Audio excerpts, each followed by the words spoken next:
Okay, our friend from Washington joins us now, the Voice of America's Sonny Young. He joins us now from Washington. A lot of things, interesting things to talk about. Hello, Sonny. Hello, Yemi, and hello to all your Sports Tonight viewers all across Nigeria. I know you got a big match tomorrow, Yemi, Yeah. against those Pharaohs.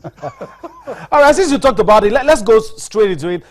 Let me listen to your opinion. What do you think is going to happen? You heard us talking about it, how to neutralize. I'm not asking you to take a side. I would, if I have to, if I have to make a prediction, Yemi, I think the Super Eagles will capture 3 points.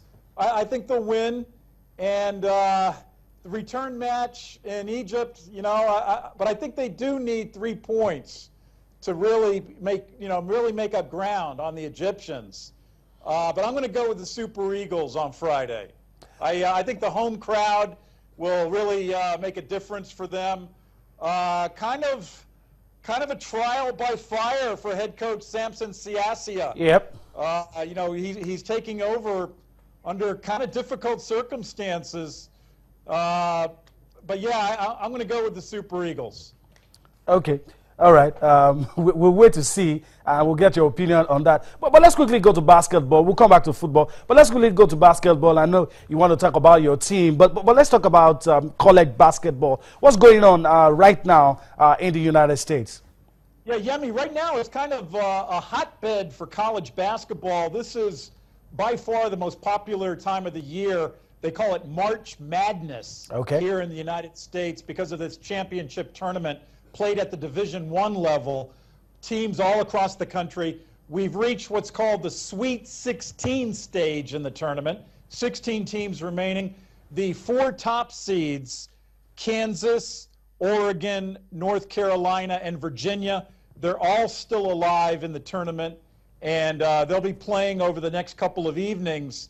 And the final will be played April 4th in Texas, Houston, Texas. And it's a real popular tournament in that, fans from around the country, they might have attended that school or they have some sort of rooting interest, but they fill out their brackets and there's always lots of upsets. And it's a fun time if you're a basketball fan. Right now, here in the Washington area, there's a lot of support for the University of Maryland. They're located right outside of Washington, D.C. in College Park, Maryland. They have a tough match game later Thursday night. They're playing Kansas, top-seeded Kansas. So a lot of people here have rooting interest in that one. Okay, let's talk about the NBA. You want to talk about your team, Washington Wizards. But before we get to all of that, let's talk about what's happening in the NBA at this stage, crucial stage, interesting stage. Yeah, right now, Yemi, there's approximately a little more than 10 games left in the regular season. So teams are still sort of battling for playoff position. And in terms of the playoffs, the way it works, 8 teams from each conference, the Eastern Conference and the Western Conference, the top 8 teams in each advance to the playoffs. The top seed in each conference will play the number 8 seed. So in the Western Conference right now, it's by far the Golden State Warriors. They're battling for the top seed with the San Antonio Spurs. More than likely, it's going to be Golden State that gets that top seed. And Eastern Conference, it looks like it's going to be either the Cleveland Cavaliers. They look like they'll be one of the top seeds. My team here in Washington, the Wizards, right now it's really they're in a tough position, Yemi. They're about 2.5 games behind in terms of that 8 playoff seed, that number 8 seed. A lot of disappointed fans here, Yemi. A lot of people at the start of the season thought the Wizards were going to be like a 3 or 4 seed in the Eastern Conference. Just been a wildly inconsistent season for the Wizards. Yeah, and right now they're really on the bubble in terms of making the playoffs. They're going to need a really strong push at the end to get into the postseason. All right, let me take you away from basketball, if you will. Let's talk about your team, your soccer team, your football team, headed by Coach Jürgen Klinsmann. I mean, how comfortable are you guys in the qualifiers for the 2018 FIFA World Cup? could there be an upset in the offing, or is it going to be smooth and plain sailing for the United States men's team? Yeah, good question, Yemi. I think, I think the U.S. will make it to Russia in 2018. I think they'll get one of I think the CONCACAF region, which the USA plays in, I think they get 4 berths, if I'm not mistaken.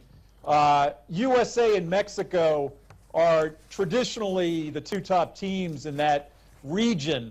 And yeah, I think Klinsmann is going to make another World Cup appearance. He did a good job with the American squad in Brazil. They reached the knockout stage before falling to Belgium. And I think they're going to make it to Russia. I think Klinsmann, he keeps sort of blooding these new young American players, trying them out. And so, I think Klinsmann is starting to get more comfortable.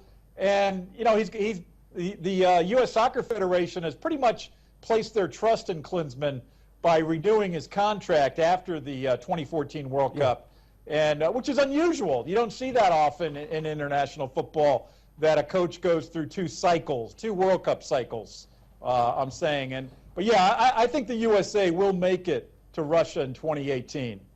Okay. Finally, before we allow you go, I mean, it was a sad day. Johan Cruyff lost his battle with cancer, and still leaves a bad taste in your mouth. Some of us grew up watching his clips. Total football was modeled by this man, and my partner here says his legacy would live long after him. I don't know if you agree. Is football going to be missing something without him? I think world football lost one of its greatest players, Yemi. Johan Cruyff dies at the age of 68.